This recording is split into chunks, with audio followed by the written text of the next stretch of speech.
ఈరోజు నూజివీడు ప్రత్యేకంగా గుంటూరు నుంచి నేను మా ఇన్ఛార్జిగా ఉన్నటువంటి జిల్లా పరిశీలకులుగా ఉన్నటువంటి పోతిన మహేష్ గారు, అదేవిధంగా డైమండ్ బాబు గారు, నిమ్మకాయల రాజనారాయణ గారు కలిసి ఇక్కడ ప్రత్యేకంగా రావటం జరిగింది.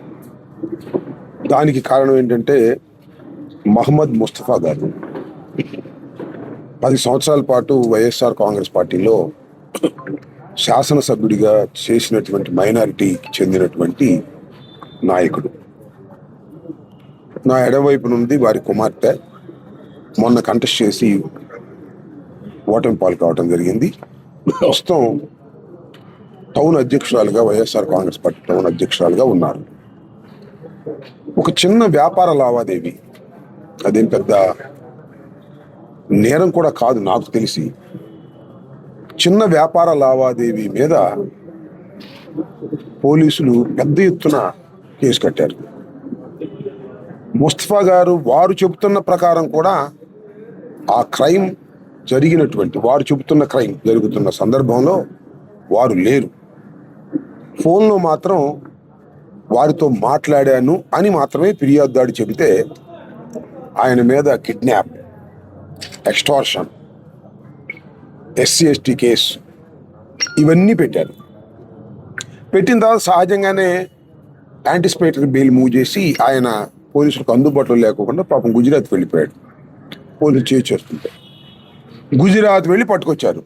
ఇంకా తీసుకురాలా, పట్టుకుని బహుశా నిన్న అర్ధరాత్రి పట్టుకున్నట్టుగా మాకు సమాచారం. ఇంకా జర్నీలో ఉన్నారు, అంత దూరం వెళ్ళి పట్టుకొచ్చారు. ఇక్కడ నేను రాష్ట్ర ప్రజానీకానికి చెప్పదలుచుకున్న అంశం ఏంటంటే, ముస్తఫా గారు ఉగ్రవాది కాదు, మర్డర్లు చేయలేదు, ఇంతకుముందు క్రిమినల్ చరిత్ర కూడా లేదు, ఒక వ్యాపారస్తుడు తరువాత రాజకీయ నాయకుడయ్యాడు. అలాంటి వ్యక్తి మీద రాజకీయంగా కక్షగట్టి ఈ ప్రభుత్వం ఇలా చేయటం ధర్మమేనా అని అడుగుతా ఉన్నా. ఇది ధర్మం కాదని ఈ సందర్భంగా నేను చెప్తున్నాను. అంతేకాదు, ఎంతగా హెరాస్ చేశారంటే, ఆయన అందుబాటులో లేకపోతే నూరి ఫాతిమా గారి ఇంటికి వెళ్ళి ఇల్లుని చెక్ చేశారు. ఆ ఇల్లుని చెక్ చేయటమే కాదు, ఆ అపార్ట్మెంట్లో ఉన్నటువంటి సుమారు 7-8 ఫ్లాట్లు చెక్ చేశారు. ఎప్పుడు చెక్ చేశారు? రాత్రి సమయంలో చెక్ చేశారు. అందరూ ముస్లింలే, ఘోషలో ఉంటారు కదా ముస్లింలు, అయినా కూడా రాత్రిపూట చెక్ చేశారు. ఇది నిజంగా అక్కడ ఉన్నాడని కాదు, ఒక హెరాస్ చేయడం కోసం, ఒక భయభ్రాంతులను క్రియేట్ చేయడం కోసం, అవసరమైతే గంజాయో హెరాయినో పెట్టి ఈ కేసు కూడా పెడదామనేటువంటి ఉద్దేశంతో ఈ రకంగా పోలీస్ వ్యవస్థ చేయటం అనేది చాలా బాధాకరమైనటువంటి అంశంగా నేను భావిస్తున్నా. మీరు చూశారు కదా, మొన్న ఆలూరులో ఒక మహిళని వేధించినట్టుగా, చీర చించినట్టుగా విరూపాక్ష ఎమ్మెల్యే గారి మీద పెట్టారు. తీరా చూస్తే ఆయన భర్త చించి కేసు పెట్టడానికి ప్రయత్నం చేస్తున్నారు.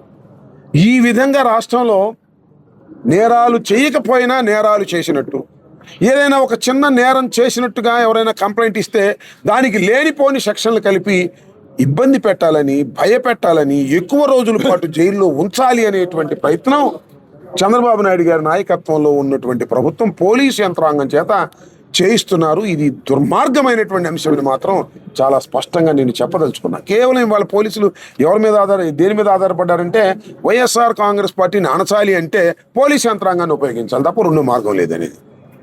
అనచొచ్చు, మంచి గిట్టుబాటు ధర తీసుకొచ్చి రైతులకి, వరికి, పొగాకుకి, మిర్చికి, పత్తికి, అన్నిటికీ మంచి గిట్టుబాటు ధర తీసుకురండి. వైఎస్ఆర్ పార్టీని మర్చిపోతారు. బాగా చేశాడు చంద్రబాబు నాయుడు అని.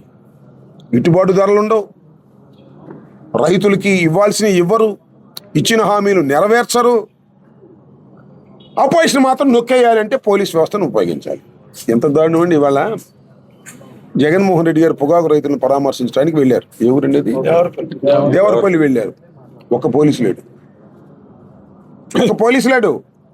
Z+ సెక్యూరిటీలో ఉన్నటువంటి వ్యక్తి, మాజీ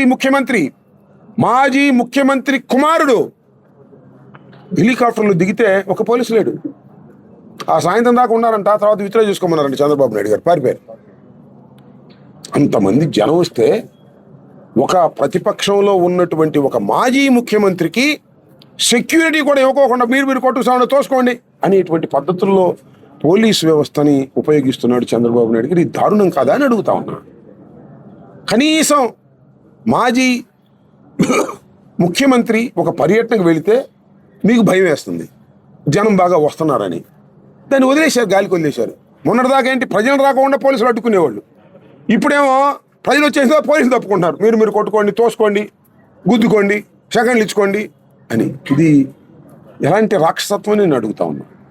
ఇవాళ నేను ప్రత్యేకంగా రావడానికి కారణం, పాపం ముస్తఫా గారి అమ్మాయి మా జిల్లా మా టౌన్ ప్రెసిడెంట్ నిన్న అనగా వచ్చింది, ఇక్కడే ఉంది. ఈ రోజున వాళ్ళ తమ్ముడిని ఒక ఎక్యూజ్డ్గా చూపించి కోర్టులో ప్రొడ్యూస్ చేశారు.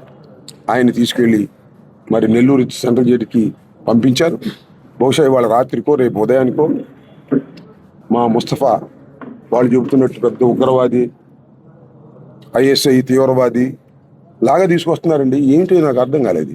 ఒక మాజీ శాసనసభ్యుడు 10 సంవత్సరాలు ఓటమి ఎరుగకోకుండా గెలిచినటువంటి వ్యక్తి 2 సార్లు గెలిచాడు ముస్తఫా గుంటూరు 1 నియోజకవర్గంలో.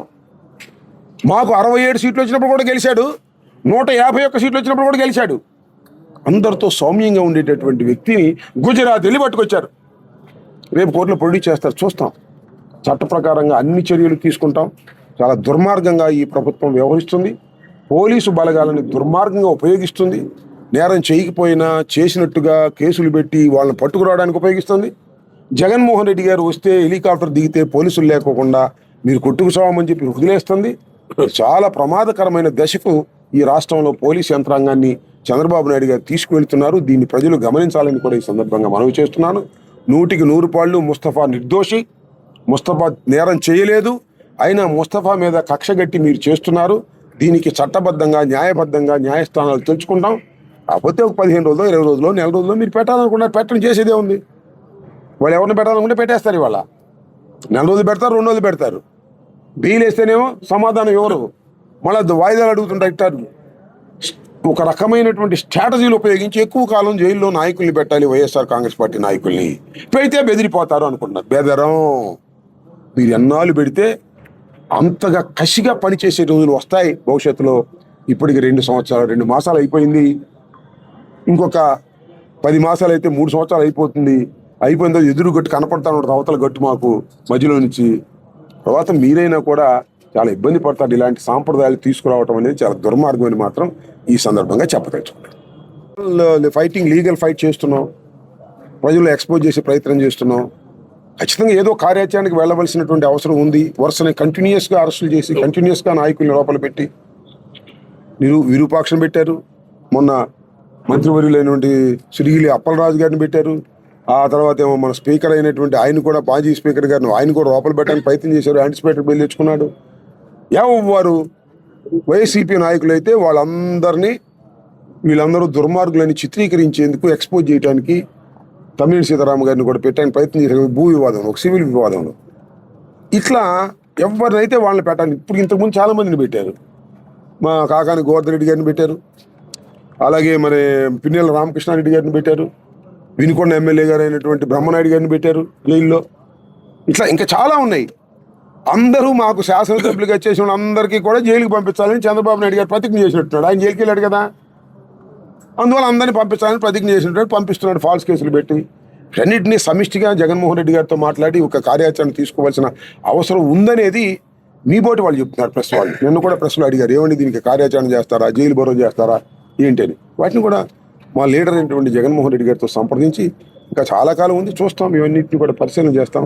అన్యాయాల్ని, అక్రమాలని, అరెస్టుల్ని, జైళ్ళని ఎదుర్కొంటాం, భయపడమని కూడా ఈ సందర్భంగా చెప్పవచ్చు. ఒక నాకు తెలిసినటువంటి అంశం, పోలీసులు చెబుతున్న అంశం కూడా. పోలీసులు ఏం చెప్తున్నారంటే, మాకు ఆ కంప్లైంట్ ఫోన్ చేశాడు, ముస్తఫాకు ఫోన్ చేశాము. ముస్తఫా ఏమన్నాడంటే, మాకు డబ్బులు ఇచ్చి, ఏది ఆయన కంప్లైంట్ ఫోన్ చేస్తే మాకు ఇవ్వాల్సిన డబ్బులు ఇచ్చి నీ కొడుకుని తీసుకెళ్ళి, లేకపోతే నీ కొడుకు పని అయిపోద్దని చెప్పానంట. అది సినిమాలో చెప్పినట్టు, యశాసం అని చెప్పినట్టు చెప్పానంట. పోలీసులు ఏమంటారంటే, మాకు కంప్లైంట్ వచ్చింది నూజివీడులో, కంప్లైంట్ వస్తే మేమేమో అక్కడ పెదకాకాని పోలీస్ స్టేషన్కి ఫోన్ చేసాం. పెదకాకాని పోలీస్ స్టేషన్ వారేమో వాళ్ళకి ఫోన్ చేసి మీరు మర్యాదగా తీసుకురమ్మన్నారు, వాళ్ళు తీసుకొచ్చి అక్కడ అప్పచెప్పారని చెబుతున్నారు. వీళ్ళు వెళ్ళి పట్టుకోవాలి ఆ కిడ్నాప్లో. ముస్తఫాకు సంబంధించిన మనుషులే వాళ్ళని తీసుకొచ్చి అప్పచెప్పారని చెబుతున్నారు. ఈ కంప్లైంట్ తాలూకా కొడుకు, అతని పేరు అభినేదో ఉంది, వాళ్ళే అప్పచెప్పారని చెబుతున్నారు. మరి ఎఫ్ఐఆర్లు ఏమి రాశారో, రిమాండ్ రిపోర్ట్లు ఏమి రాశారో తెలియదు. రిమాండ్ రిపోర్ట్లు ఏం రాస్తారో చూడాలి. అంటే జరిగేది ఒకటి రాసేది ఒకటిలాగా తయారైంది పోలీస్ వ్యవస్థ. నేను మనవి చేస్తున్నా పోలీస్ వారికి కూడా, ఇప్పుడు ఒకే ప్రభుత్వాలు ఉండవు. ఎన్ని చూసాం మేము? 89లో నేను శాసనసభ్యుడిని. ఎన్ని ప్రభుత్వాలు మారినాయి? ఎన్టీ రామారావు ప్రభుత్వం చూసాం, ఆ తర్వాత విజయభాస్కర్ రెడ్డి గారి ప్రభుత్వం చూసాం, ఆ తర్వాత మళ్ళీ ఎన్టీ రామారావు ప్రభుత్వం చూసాం, చంద్రబాబు ప్రభుత్వం చూసాం, కిరణ్ కుమార్ రెడ్డి ప్రభుత్వం చూసాం, రోషి గారి ప్రభుత్వం చూసాం, జగన్మోహన్ రెడ్డి గారి ప్రభుత్వం చూసాం, మళ్ళీ చంద్రబాబు ప్రభుత్వం చూసాం. మళ్ళీ చంద్రబాబు ఉండిపోతాడా? ఉన్నాడుగా. కానీ ప్రభుత్వాలు మారినా మీరు ఎటు పడితే అటు సింక్ అవుతుంటే అట్టాగా. ఒక చట్టం మీద దాని ఏదో చిన్న చిన్న ఫేవర్స్ చేస్తే that is a different matter. ఇలాంటి పెద్ద పెద్ద కేసులు రాజకీయ నాయకుల మీద పెట్టేసి జైలుకి పంపించి ఒక వికృతానందాన్ని అనుభవించాలనుకుంటే మాత్రం మాకు అలవాటు అయిపోద్ది. జైల్లో ఉంటే మాకు అలవాటు అయిపోద్ది. నాకు అలవాటు అయిపోయింది. 18 రోజులు జైల్లో ఉన్నాను. అట్లాగే ముస్తఫా కూడా జైల్లో ఉంటాం అలవాటు అయిపోద్ది. వెళ్ళిన తర్వాత తప్పేదేముంది? ఆప్షన్ లేదు కదా. మరి 6-7 నెలలు మా పిల్లలు రామకృష్ణారెడ్డి గారు ఉన్నాడు, 3 నెలలు 4 నెలలు మరి మాకు ఈయన ఉన్నాడు, ఎవరు కాకాని గోవర్ధన్ రెడ్డి గారు. కొంతమంది ఐఏఎస్ ఆఫీసర్లు కూడా పెట్టారు లోపల, వాళ్ళు కూడా ఉన్నారు. చెవిరెడ్డి ఉన్నాడు, శాసనసభ్యుడు 2 సార్లు చేసిన చెవిరెడ్డి ఉన్నాడు. ఎవరిని కావాలంటే ఆయన టార్గెట్ చేసి చంద్రబాబు నాయుడు గారు లోపల పంపించేస్తున్నాడు. సరే చూద్దాం ఇవన్నీ ఎక్కడికి వెళ్తాయో ఏంటనేది. చాలా గడ్డు కాలంలో ఇవాళ రాష్ట్రం ఉంది. ఆర్థికంగా రాష్ట్రం చితికిపోతుంది. వర్షాలు లేక అల్లాడిపోతున్నారు. పంటలకు గిట్టుబాటు ధర లేదు. ఇవేమీ సంబంధం లేదు. కనపడడం లోపలేద్దాం అనేటువంటి ప్రయత్నంలోనే ఉండటం చాలా విచారకరం, దుర్మార్గం. ఓకే. హిట్ టీవీ యాప్, ఇందులో short news, live news, entertainment shows, movies, digital magazines తో పాటు మీ జిల్లా వార్తలను కూడా ఫ్రీగా చూడొచ్చు. ఇంకెందుకు ఆలస్యం? వెంటనే హిట్ టీవీ యాప్ ని డౌన్లోడ్ చేసుకుని ఫ్రీగా ఎంటర్టైన్మెంట్ పొందండి. Hit TV app. Hit TV app. Please download hit TV app. Hit TV app ని ఫ్రీగా డౌన్లోడ్ చేసుకుని ఎంజాయ్ చేయండి. మీకు నచ్చిన ఎంటర్టైన్మెంట్ కోసం హిట్ టీవీ యాప్ ని ఫ్రీగా డౌన్లోడ్ చేసుకుని ఎంజాయ్ చేయండి. హిట్ టీవీ యాప్ ని డౌన్లోడ్ చేసుకుని ఆస్వాదించండి, ఆశీర్వదించండి. ఇంతమంది సెలబ్రిటీలు హిట్ టీవీ యాప్ ని డౌన్లోడ్ చేసుకోండి అని చెప్తున్నారంటే ఎంత మంచి యాప్ ఆలోచించండి. అమెరికా అమెరికా అమెరికా అమెరికాలో చదవాలనుకునే వాళ్ళకి విశ్వసనీయమైన పేరు మన శౌర్య కన్సల్టెన్సీ. UK లో 1 year masters. UK లో 1 year masters. 2 years work permit up to 5 years visa. Contact Saurya Consultancy. Contact 89851 89851.